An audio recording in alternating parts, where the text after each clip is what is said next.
Bonjour, c'est Sakelinoma, comment ça va? Aujourd'hui j'aimerais vous faire une petite vidéo parce que je regarde une série en ce moment qui s'appelle Squid Game The Challenge. C'est pas du... c'est un jeu en fait télévisé qui est dérivé de la série Squid Game, la série coréenne très connue. Et j'aimerais en parler parce que ça reste dans le cadre de ma chaîne, des violences psychologiques, des traumatismes et tout ça. Moi, j'aimerais faire le parallèle entre cette série et les violences du pervers narcissique. Donc, ça va spoiler. Donc, si vous n'avez pas regardé la série, je vous invite à aller la regarder sur Netflix ou sur une autre plateforme. C'est Swinged The Challenge. Et c'est une série américaine. Enfin, c'est pas une série, c'est un jeu de télé-réalité américaine basé sur Squid Game. C'est ça, de ça que je vous parle. Je ne parle pas de la série coréenne. Et en gros, je trouve ça hyper malsain, hyper toxique. Et je vais vous expliquer pourquoi dans cette vidéo. Mais avant, si vous ne me connaissez pas, moi c'est Sakini Numa. N'hésitez pas à vous abonner à la chaîne, à cliquer sur la petite cloche de notification pour bien être notifié des vidéos.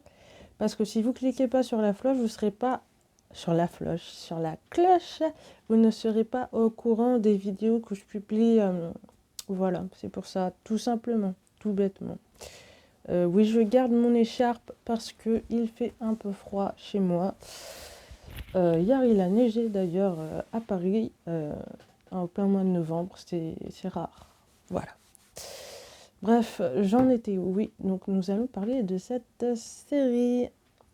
Alors, pourquoi est-ce que je pense que Squid Game The Challenge, c'est ça parle, enfin, c'est malsain, c'est vicieux, tout ça.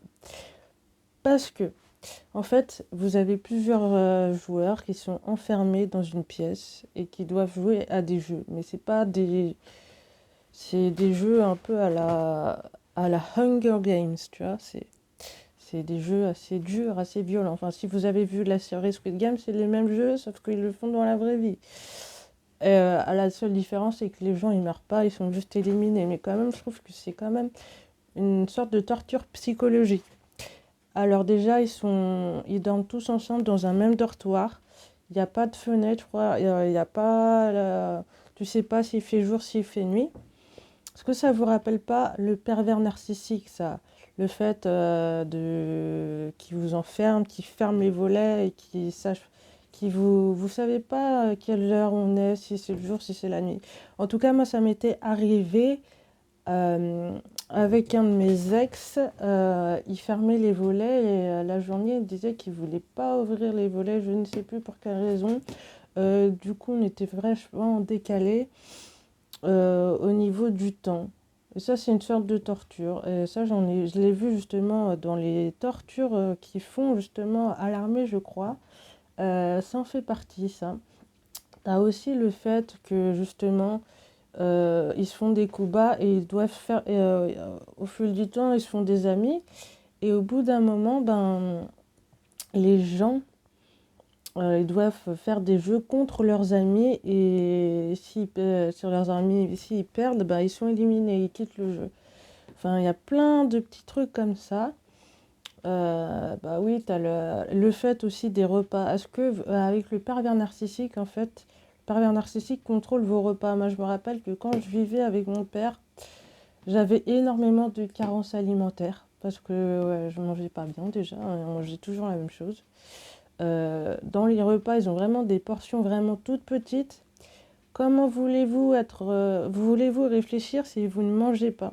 Ça, c'est très important en fait. Si vous ne mangez pas bien, si vous ne mangez pas équilibré, si vous ne mangez pas sainement, si vous mangez très peu, eh bien, vous ne serez pas en capacité de réfléchir correctement. Et ça, je crois que ça fait partie des tortures aussi que j'avais vu ça. C'est une forme de torture, enfin la sous-alimentation. T'as ça. Dans le jeu, il y a quoi d'autre?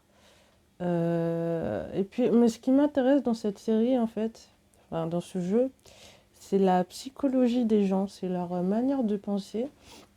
Et il y a beaucoup de mecs dans cette série qui se disent que oui, il faut pas être faible, faut pas pleurer, tout ça. Enfin, il y en avait un surtout qui m'avait marqué. Parce que moi aussi, j'ai également connu des mecs qui étaient dans un mood où on doit être fort, on est des hommes, on pleure pas. Pleurer, c'est une faiblesse, l'amour, c'est une faiblesse, tout ça, tout ça. Et au final, je pense que ce sont des gens qui souffrent au fond d'eux-mêmes et qui ne se laissent pas aller à leurs émotions. Voilà, quand on te dit que tu es trop sensible et que ça ne va pas le faire, écoutez, c'est un point de vue. C'est un point de vue, donc pourquoi pas. Voilà. Après, au niveau des jeux, il me semble que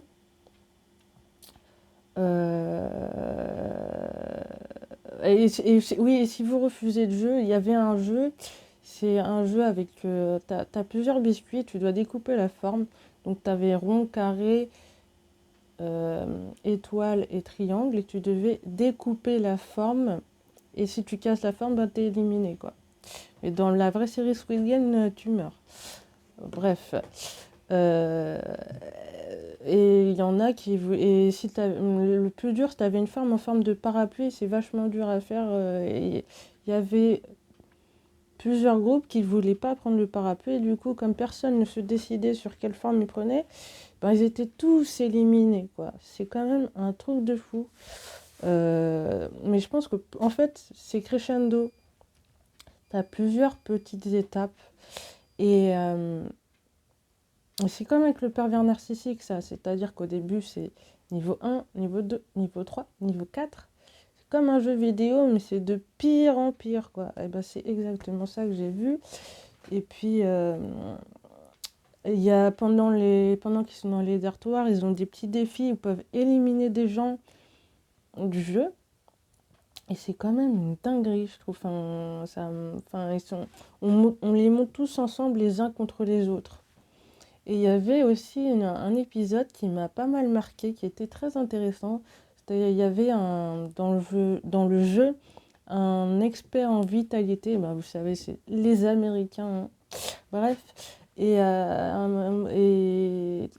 le monde a voté contre lui, alors que c'est lui qui avait proposé de faire un jeu où les gens ils votaient pas. Ils voulaient faire un jeu de hasard pour pouvoir décider qui allait être éliminé. Et c'était intéressant de voir ça parce qu'au final, c'est lui qui s'est fait éliminer parce que je pense que il n'y avait peut-être pas assez d'humilité ou je ne sais pas. Voilà, voilà. Sinon, par rapport aux pervers narcissiques et aux violences qu'on a pu subir, il n'y a pas de violence par le silence, mais bon, après, il y a plusieurs clans, quoi. Voilà. Il y a le côté nourriture qui m'avait bien marqué, le côté où ils sont tous ensemble dans des dortoirs, t'as pas d'intimité, des douches collectives, enfin, tout est collectif, t'as pas ton intimité à toi. Et ça, c'est un truc que le pervers narcissique ne respecte pas. Je me rappelle également quand je vivais avec ma mère, elle fouillait totalement de toutes mes affaires. Je n'avais aucune intimité, je ne pouvais pas laisser traîner mes trucs comme ça. Je pouvais pas avoir mon jardin secret, quoi. Après, au niveau des violences, est-ce qu'il y a un autre truc qui m'a marqué? C'est vraiment ça qui m'a marqué, donc je vous invite à regarder ce jeu, mais enfin, si vraiment vous n'êtes pas sensible, parce que c'est pas anodin quand même de regarder ça, je trouve, honnêtement.